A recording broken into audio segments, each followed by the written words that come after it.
And we'll start with our pre-test questions, and then I'll introduce you to Dr. McLeod.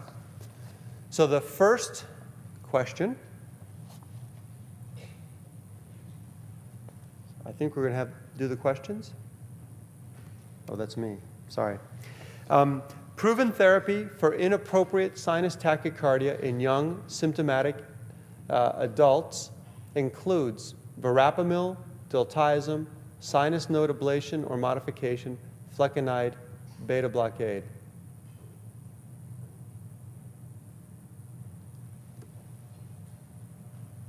Proven therapy for inappropriate sinus tachycardia. Okay. A 19-year-old asymptomatic male patient presents for further evaluation based on a baseline ECG that demonstrates intermittent pre-excitation at a heart rate of 57 beats per minute. The preferred approach is number 1, electrophysiologic study to risk stratify. Number 2, initiation of beta blockade. Number 3, exercise stress test. Number 4, 24-hour Holter monitor. Number 5, reassurance.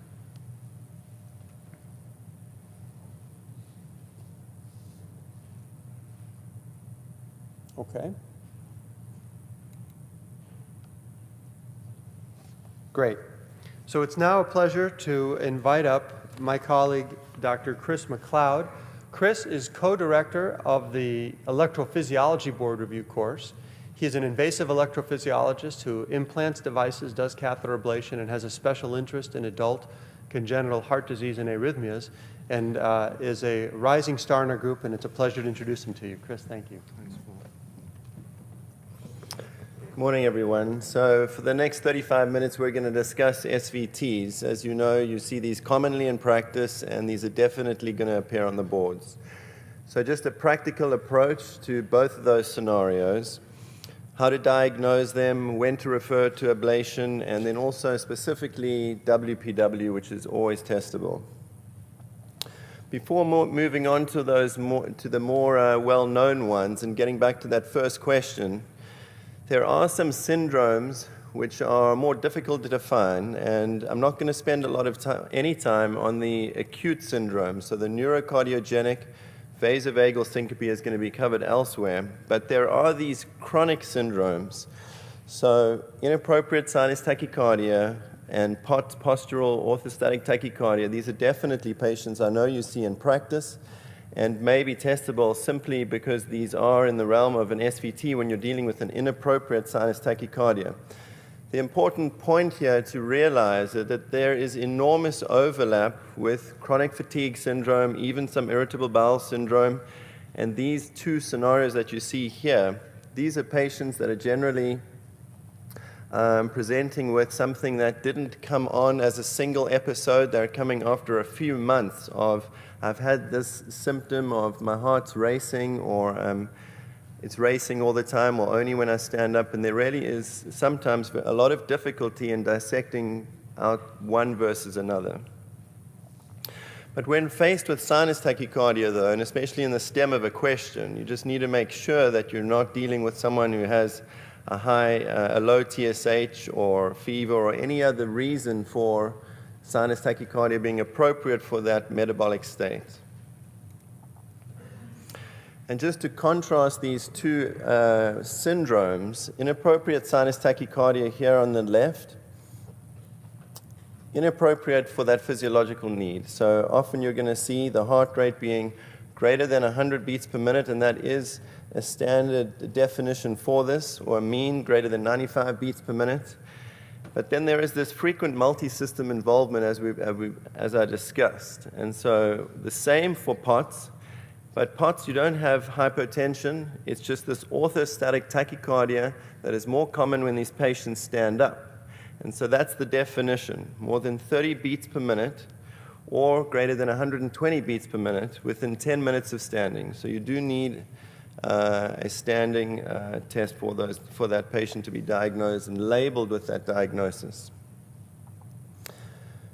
So inappropriate sinus tachycardia, as you have the definition there, it's a non-paroxysmal event. So if you're looking at a Holter and you see this burst of something starting in a rush of tachycardia and the heart rates are even though the heart rate may be quite high, and you see a burst for 20 seconds or a few minutes, that's not inappropriate sinus tachycardia. That's something firing there. It may be any other SVT causing that. So if you're looking at the Holter generally, there's a smooth rise and fall of the heart rate. The P wave, if you can compare the telemetry, the Holter, or the ECG, is going to be identical to sinus. These are the patients. It's generally young women in this 20 to 45-year age group, especially healthcare workers, and they have this discordance in symptoms. Their heart rate's 105 and they feel terrible and they're fatigued, and there's something else going on there. It's not purely because of the heart rate. And so that question that you just answered is not a particularly good boards question, but I wanted to make you aware of a couple of the difficulties really in managing these patients. There haven't been any big trials, and there is this weak indication for beta blockers. And beta blockers being the safest for sure, but also if you're in the stem of that question, there are also the calcium channel blockers, and you know that they can cause peripheral vasodilatation. And that's not a good thing for patients where you have this overlap syndrome with postural orthostatic tachycardia. You don't want peripheral vasodilatation and to aggravate it. And so even though there are some very small studies for beta blockers being positive, it would certainly be the least harmful drug to start. Doesn't mean it's definitely going to work. It works in a few % of patients, but it's definitely somewhere to start. And nothing really is proven therapy from a medical standpoint for these patients. There is ivabradine out there, which would be off-label use of ivabradine, but I don't think it's testable for the boards. It has shown an improvement in symptoms from inappropriate sinus tachycardia, but it's still early on in the use of ivabradine to say whether this is going to be helpful chronically or long-term in these patients. I don't think testable, but something to think about. But generally, this is a syndrome that you need to explain to the patient. Recovery is generally the rule, and reassurance is hugely important in your practice. Physical exercise and training are categorically one of the most important because these patients become deconditioned, and that deconditioning feeds into these symptoms of orthostatic tachycardia and also this higher heart rate when they're up and about. So it's the non-pharmacology options that I would concentrate on if you get that in the question. Diagnosing the SVTs. So just to recap for all of you, you know that there are only 3 SVTs. We're excluding atrial flutter and atrial fibrillation, and they'll be discussed in a minute. But AV-NRT is certainly the most common SVT that you're going to see in practice. Accessory pathways account for about 1/3 of all SVTs. Atrial tachycardia is about 10%. And I do think this is helpful. This is not simply an EP phenomenon. This is something that's going to help you looking at the ECG, both in practice and for the boards, defining whether this is a long RP tachycardia or a short RP tachycardia. So think of sinus. This is an ECG, or this is a telemetry strip showing sinus, P wave, QRS, and we're looking at the relationship between the QRS, the R wave, and the P wave. So this is a long RP interval. Atrial tachycardias, for all intents and purposes, act very much like a sinus node does. It's just an area of automaticity or a triggered area that's irritable, some focus that's firing, overtakes sinus, suppresses sinus, but on the ECG will look like that, although the P wave morphology may be subtly different, and we'll go over that.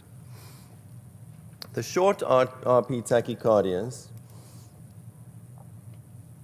AV-NRT, accessory pathways, you can see here, if you were comparing this with the ECG during sinus, you would see that there is an inflection here just after the QRS, and this is the P wave. And so if the P wave was there or there, it's still a short RP relationship. So here's an example to help you with this definition. So a patient with a rapid tachycardia, the tachycardia breaks, and you can see resumption of sinus rhythm. So during tachycardia, we've enlarged it here. You can see the QRS has this notch after it that's not there during sinus. So sinus P wave, QRS, there's no notch. And so looking for this notch is very helpful. In some patients, you won't see a P wave at all. I think you're obliged then to call it a short RP tachycardia. The P wave may be falling there, but if you see a long RP tachycardia, it's either sinus rhythm or it's an atrial tachycardia. But these short RP tachycardias are the AV nRT and the accessory pathway related ones. So here's another example of this. Here's the QRS, and here's the P wave occurring immediately after the QRS. And so it really does help you get into a diagnostic pathway based on that relationship. Broadly, paroxysmal SVTs have abrupt onsets and offsets, and that's how you can identify them quite easily on the Holter or telemetry strips. They can respond to vagal maneuvers, although not always. They are very responsive to adenosine and AV nodal blockers in the acute setting. And chronically, the response rate is really quite low. And so 30–40% chance that you'll get suppression of this SVT with those agents. They're often occurring in normal hearts. They're not life-threatening. And even if that heart rate is really very, very fast, this is not a life-threatening rhythm. We treat them typically for symptoms. And because of that lack of efficacy with the AV nodal blocking agents, catheter ablation is now the preferred treatment, and I'll show you when to refer for catheter ablation, but success rates is really outstanding. In some of the bigger published series, it's certainly in excess of 95%, closer to the 98–99% range. So let's start off with AV node reentry and the particulars about this rhythm. So it's the most common, as you know, responds to the AV nodal blocking agents acutely.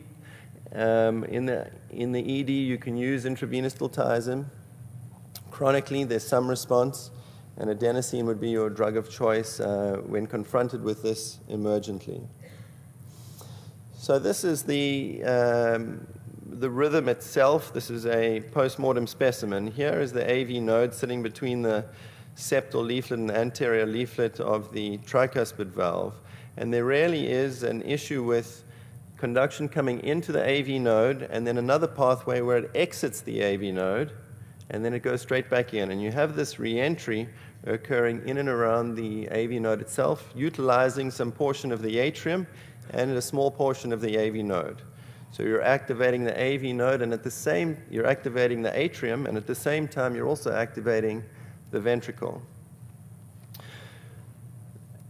The ECG characteristics, and often this will just be stated in the stem of the question, is that there's not going to be a delta wave. So if it's a rapid tachycardia in a young patient, there's no delta wave. You don't even need to see the ECG. Most likely, this is going to be AV nRT. The P wave is occurring because the ventricles and atria are being activated almost simultaneously. They can be occurring at the same time because the QRS is from the ventricular tissue. It's a much bigger electrogram. You may not see that P wave. It may be buried in there, or it may be soon afterwards. And here's an example of this, the pseudo R prime or P wave occurring immediately afterwards. So these are the intracardiac tracings that we use in the lab that Paul just referred to. So I start off by looking at the surface ECGs. You can see here QRS, and looking at the RV catheter for the board's purposes, I think there'll be far fewer catheters, but they'll definitely show you something on the surface. I'll show you a ventricular catheter, and here you can see an atrial catheter. So you get a QRS. It's hard to see the P wave there, but you know for sure if you have a catheter in the atrium, it's just been activated. So you have this short RP relationship. Here you see sinus, so P wave, QRS. So atrial activation and then ventricular activation. And this would be quite reasonable for them to ask you this on the boards, this short RP relationship, what is that diagnosis? That would be an accessory pathway or AV nRT. So when to refer for these ablations? So patients who are intolerant of medicines or they fail medicines. That one's quite straightforward. But also, you know, you're often speaking about an 18-year-old, 29-year-old patient who doesn't want to take beta blockers for the rest of her life, even though it's helpful. She so he doesn't want to be on medicines. That's also a class 1 indication simply because success is so high and complications are so low with these types of ablations. So WPW syndrome now. The syndrome is that of pre-excitation and palpitations.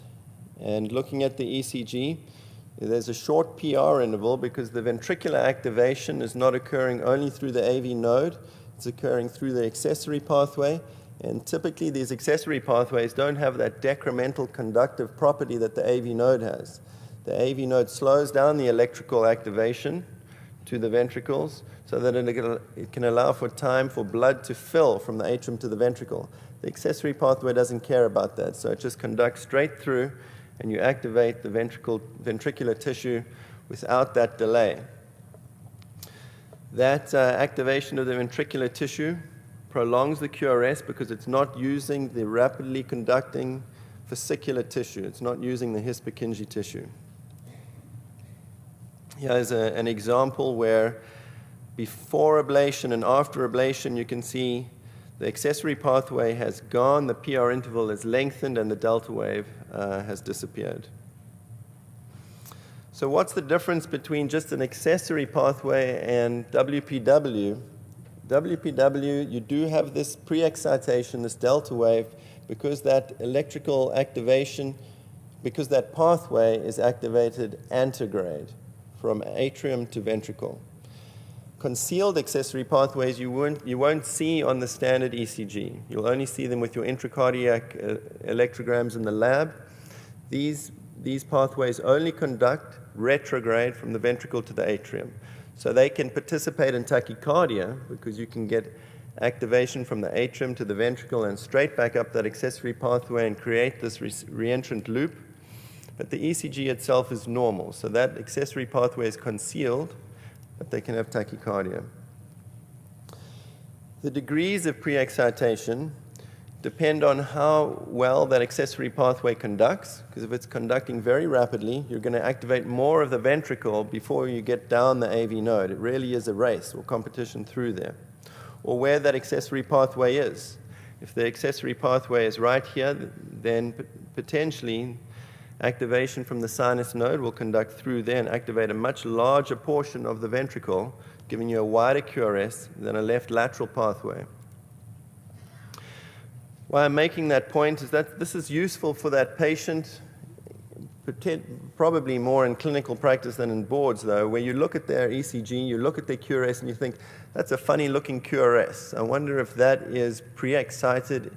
Is that a delta wave or maybe it's just some kind of right bundle branch block? Look for PACs. PACs will block in the AV node. There's no block in these pathways. So if you block in the AV node, it just slows down the conduction in the AV node. There's going to be more time to activate via the accessory pathway, so you get more pre-excitation. You start that patient on an AV nodal blocker as chronic suppressive therapy, you'll see the increase in that pre-excitation. So anything that blocks the AV node, you're going to force conduction down the accessory pathway, and it's a useful tool in clinical practice. The arrhythmias that are related to accessory pathways are these. This is orthodromic reciprocating tachycardia. The electrical activation of the ventricles is through the his Purkinje system, which is down the AV node and then back up the accessory pathway, creating this loop or reentry. ART, antidromic reciprocating tachycardia. It's down the accessory pathway, so it's going to be a wide, complex tachycardia. It's not using the conduction system, back up the AV node. And then there are quite a few patients, about a third of the patients with accessory pathways also have atrial fibrillation. How does this start? Usually a PAC or some extra beat blocks in the AV node and conducts down the accessory pathway. This, I think, is also potentially fair game for the boards. It's a useful clinical tip. If you see an ECG like this or a telemetry strip, someone's in an arrhythmia and you see a change in morphology, it's unlikely that there's going to be two arrhythmias. Obviously, it can happen, but if there is one arrhythmia and suddenly a subtle change in morphology, look closely at the heart rate. Here you can see Arrhythmia doesn't stop, continues from one to another, but the QRS narrows. So heart rate, if you were to measure this out, was 190, and then during the narrow complex as part of this rhythm, sped up to 205. And this is indicative of a pathway on that side of the annulus. And so this is how this looks in a schematic. So during the wide complex aspect, you have an accessory pathway on the left side. You've got left bundle branch block. So the left bundle can't be activated. It comes down the right bundle and has to travel across the septum and back up there. So this reentrant loop takes longer to complete. The heart rate is slower. As soon as you go to the narrow complex, what's happened is the left bundle branch block is no longer blocked because it's often just functional, just like aberrancy. So the left bundle conducts, and you now have a shorter loop. You don't have to cross the septum. You get straight to the lateral wall, back up. It's a much shorter circuit, therefore a faster heart rate. Very useful tool. So antidromic reentrant tachycardia, this is activation through the accessory pathway. These are wide complex rhythms, and they can be difficult to differentiate between ventricular tachycardia. I'm going to go over specifically that differentiation towards the end of this talk. Just one thing to remember, though, that if you have a wide complex tachycardia that is negative from V6 all the way across the chest, it can't be an accessory pathway. There's no accessory pathway that inserts in the apex. So if you're negative across your chest leads from V6, V5, all of your ventricular activation is coming away from the apex. V5, V4, V6, they're all at the apex. So that's one useful tool, just looking at a wide complex. If it's that, you know it must be ventricular tachycardia. It's not antidromic reentrant tachycardia. So acute and long-term management of WPW will definitely come up on the boards. And this ECG Paul showed earlier, and just to reiterate, this should not be treated with adenosine. This is an irregular, wide complex rhythm with various degrees of pre-excitation. So why is that happening? Some of the electrical activation is occurring down through the AV node, and that's a little more narrow. Some is using both the AV node and the accessory pathway, and some, the widest beats of all, are conducting only down the accessory pathway. So wide, irregular rhythm like this, you don't use adenosine, because if you block the AV node, you'll force electrical activation down the accessory pathway, and you can translate atrial fibrillation into ventricular fibrillation. Here's an example of exactly that. Atrial fibrillation that is pre-excited, and 6 milligrams of adenosine. You can see the RR intervals here start to speed up and becoming very, very rapid. This could precipitate VF. So a general approach for WPW is 70% of these patients are going to experience tachycardia. Of that, only a third is probably going to be atrial fibrillation, and the rest is going to be the ORT and the antidromic tachycardia that we discussed. For asymptomatic patients with pre-excitation, there's no need to do any risk stratification. It's only if they have a high-risk occupation. So that's the pilot, it's the bus driver, it's the person who works out on a roof or building on construction somewhere. If he has some kind of symptom, it's going to be catastrophic. But for the regular person, asymptomatic, pre-excitation, you don't need to investigate these patients. But anyone with symptoms really should have an EP study. The EP study is looking at, can this patient, does that accessory pathway have the potential to translate atrial fibrillation into ventricular fibrillation? And we can tell that with various maneuvers in the lab. Generally, though, if we're in there doing the EP study, we'll end up ablating that pathway anyway, because they're highly successful, low-risk procedures. The acute management, patients, as you know, can try vagal maneuvers in the ED, adenosine, or AV nodal blocker, intravenous AV nodal blockers. And for chronic suppressive therapy, you can try AV nodal blockers or the other class 1C or class 3 drugs. And not to give any IV, AV nodal blockers, even amiodarone during atrial fibrillation with WPW. You don't want to force conduction down that accessory pathway. So the treatment of choice is going to be albuterolide or procainamide or cardiovert that patient. Cardioversion for any patient that's hemodynamically unstable. So look closely for the blood pressure in the stem of the question. So here's a strip, which I'll let you look at for a second. Sinus rhythm, sinus, QRS, and the rate here is picked up. Adenosine is given, and you can see the atrial arrhythmia continuing. So this is an example of an atrial tachycardia. Adenosine has been given, it's affected the atrium to some degree, but it hasn't stopped the tachycardia. If it's AV NRT, if it's an accessory pathway mediated tachycardia, that requires the AV node, and it's going to block and stop the tachycardia. But atrial tachycardias can continue throughout adenosine.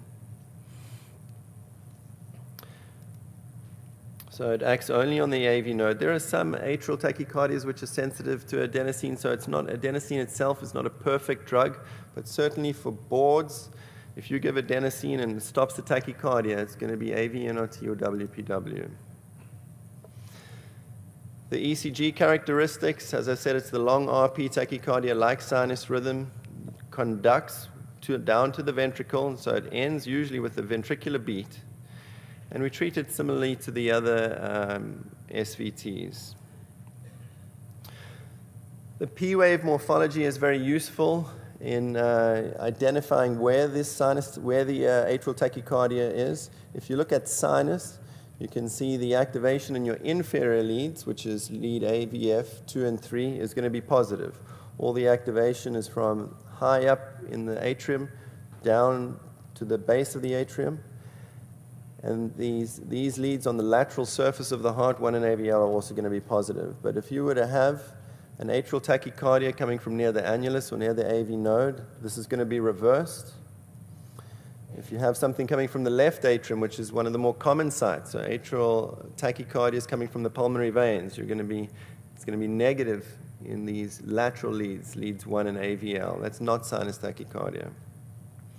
So here's an example of an atrial tach from the AV nodal region. You can see in leads 2, 3, and AVF, the inferior leads, the P-wave morphology is reversed. This is negative in the inferior leads. So for chronic therapy, to prevent this, AV nodal blockers, class 1Cs, class 3 drugs also, but then moving ahead to ablation with the same kinds of risks of AV NRT and WPW ablation. It's just unfortunately with atrial tachycardias, these arrhythmias are a little more flippant. You'll see the patient doesn't have them for a few days, or they can be quite hard to start. So we would try to start them in the lab, and if we do get them to start in the lab, then they really should be a slam dunk ablation. But just getting them to start on that particular day, no matter how much intravenous caffeine we give the patients or whatever we try, they may not start on that particular day. So have a look at this ECG. This is a wide, complex, rapid tachycardia. And this is important for SVT discrimination versus VT discrimination. And on the VT side, Paul's going to make a few comments as well. But look specifically in the boards and obviously in clinical practice for any kind of AV dissociation. That really is the hallmark, categorical. If you have that, it's going to be ventricular tachycardia. Now, what are some of the other things that are going to give you a wide, complex tachycardia? Let's first just look at the mechanism. So if you're not activating both the right and the left ventricle via the conduction system, it's going to be a wide, complex tachycardia. If it's originating, obviously, in the ventricle, it's going to be a wide, complex tachycardia. And it's this antidromic tachycardia where you're activating through an accessory pathway and not the conduction system. It's going to be wide, complex. But clues on the stem for you in the board exam is just 80% of wide complex tachycardias is going to be VT, and that's in clinical practice as well. But any prior history of myocardial infarction or heart disease, that really increases those chances substantially. So look for that in in the test. So if you find AV dissociation, as I said, this is the cardinal feature on the ECG that you would be presented with. It can't be anything else. There are a few very rare exceptions, but I would go with the with ventricular tachycardia in that situation. Fusion beats and capture beats are rarely seen, but they're also very useful if they're seen. Here the atrium is conducting through the AV node and capturing all of the myocardium before the ventricular tachycardia does. That's a capture beat. It's a normal QRS. Here it captures some, but at the same time the ventricular tachycardia wavefront is also depolarizing some of the myocardium, and it's a hybrid beat. The other thing to look for is this a typical right bundle? So does it look like the typical right bundle with this small rabbit ear and the big rabbit ear in lead V1 and this depressed ST segment in V6? Look for those things. If it's not a very typical right or left bundle, then think more ventricular tachycardia. Also, if you have the opportunity to look at a prior ECG where they have bundle branch block. So here's an example where this R prime is smaller or shorter, not as high amplitude as that initial R prime. This is ventricular tachycardia. It's not a typical right bundle. So, as I said, look for the pre-existing bundle branch block on the ECGs. So I'm going to end with a couple of slides that I think are important, particularly for the boards. Know how to diagnose SVT and VT. Know the acute and chronic management of SVTs. Regardless of what rhythm it is, whether it's benign AVNRT, if someone is not doing well, move straight to cardioversion. Know when risk stratification is required for WPW, which is just in the high-risk patients or the symptomatic patient, the high-risk occupation patient and the symptomatic patient. And then someone with WPW and atrial fibrillation in the acute phase, when they're presenting with pre-excited AFib, don't block the AV node. So let's go back to these couple of questions. Should we go through these again? Huh? Yeah. So I'll read through them and then we'll turn you to walk through each of the all right. Okay, so proven therapy for inappropriate sinus tachycardia in young symptomatic adults includes 1, verapamil, 2, diltiazem, 3, sinus node ablation or modification, 4, flecainide, 5, beta blockade.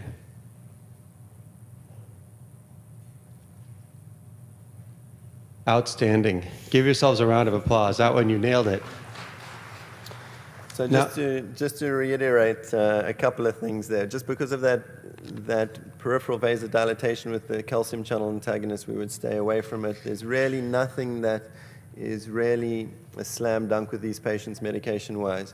We have moved away from ablation of the sinus node or modification of the sinus node. It's really not something that we do very much anymore or at all. We looked at our initial 10, and none of them did well. And, I mean, really, you'll just trade one set of miseries for another. Chris, what about ivabradine? That was just approved in the U.S. Do you want to make a few comments on that? Yeah, so as I said earlier, it would be off-label use to use that in the United States for sinus node tachycardia, inappropriate sinus tachycardia. But it does seem helpful. I have a few patients on it, some who've been taking it from the UK and from Canada for a year or so. On average, it seems to reduce their resting heart rate by about 10 to 15 beats a minute. And so most patients do get some symptomatic benefit, and there are a couple of small studies, the biggest one being published in JACC, which I can give you the reference for, of really about 100, 150 patients looking at that. So I guess it's encouraging because we don't have a lot of medicines to hang your hat on for these patients, but I really would concentrate on the non-pharmacological management of these patients, the reassurance and the exercise training. Great. Next question.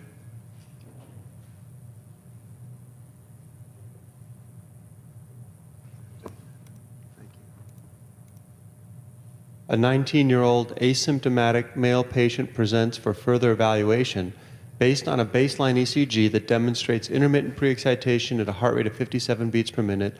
The preferred approach is number 1, electrophysiologic study to risk stratify, number 2, initiation of beta blockade, number 3, exercise stress test, number 4, 24-hour Holter monitor, number 5, reassurance.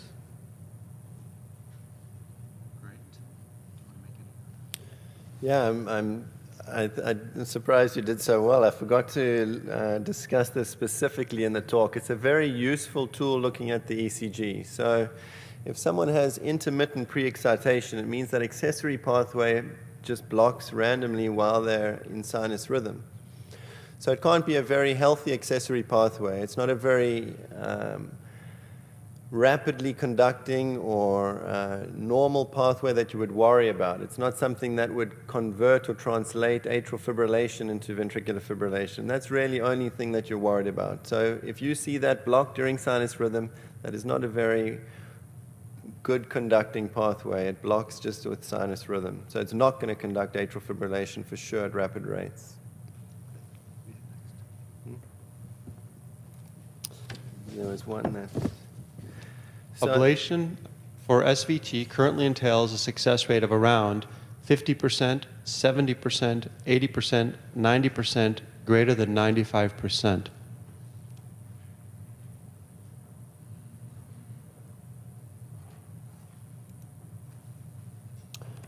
Good. Yeah, it's just important to remember that it's standard therapy for these patients. So first line, class 1 indication for patients who are symptomatic.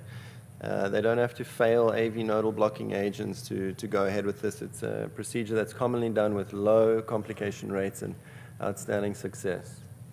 Great. Now, before we let you go, Chris, there are a few questions that came through the computer portal, so I thought we would just address some of them now. One is, does AVNRT always end with a P wave? No, AVNRT, certainly this is not something that you're going to need to worry about for the boards. This is more for the EP boards. But AVNRT can end in any way because it can block to the atrium and it can block to the ventricles. It's just that if it's an atrial tachycardias should conduct to the ventricles. So atrial tachycardias should always end with a QRS. For an atrial tachycardia to end without a QRS, it would have to be that the AV node just suddenly blocked. And so it's hard to imagine that that would just consistently happen. Each time the ATAC decided to stop, the AV node decided to block. So employing two different disparate mechanisms there is less likely, but AVNRT can stop in any way. Chris, since we're talking about atrial tachycardia, a question came in asking whether it can be sensitive to adenosine, and is that clinically relevant?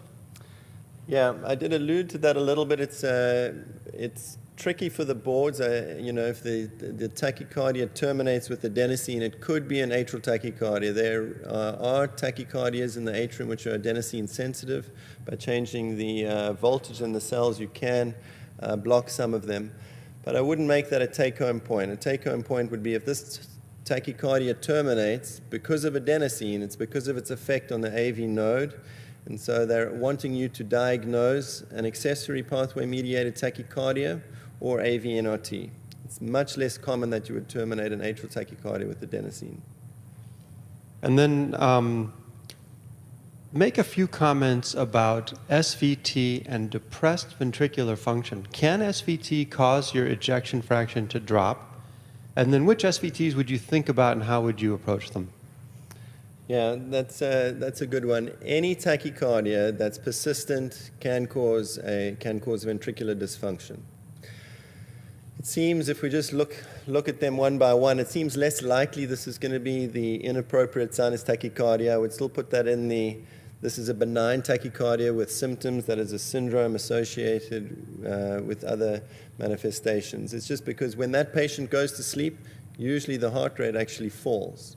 And so potentially the ventricle rests during the evening. So that one would be much less likely. But any of the other tachycardias, if they are persistent, the heart, like any other muscle, can develop a tachycardia-mediated cardiomyopathy. And so atrial tachycardias in the adult would probably be the most commonly offending agent in this regard. there is an unusual accessory pathway that conducts very slowly, and because it's conducting retrograde very slowly, that can set up a pretty persistent rhythm. And so both of those, atrial tachycardia, AV-NRT is usually quite fast and pretty rapid. Those patients come in and present with acute symptoms, as opposed to my heart's been racing and you look at their EF and it's really depressed. And so the ATACs in the older patients are more often an offender. That other arrhythmia, the slowly conducting retrograde accessory pathway, I think is more for the EP boards. Yeah, so key points really there that are worth remembering. Any SVT that goes fast can cause depressed ventricular function. And if you think about it, why would it cause a low EF? Well, generally it's because the patient doesn't have symptoms. If they feel it, they get care and it's treated. So it's generally the ones where the heart rate is just running along like atrial fibrillation, 110, 120 for prolonged periods of time, ventricular function develops. Couple things to think about. You may wonder, is this sinus tachycardia due to heart failure, or is this an atrial tachycardia from somewhere in the right atrium? Looking for abrupt onset, abrupt offset, those kinds of things can make a big difference, because there you ablate an atrial tachycardia and everything gets better versus obviously primary heart failure. So Chris, thank you for that outstanding overview. It was terrific.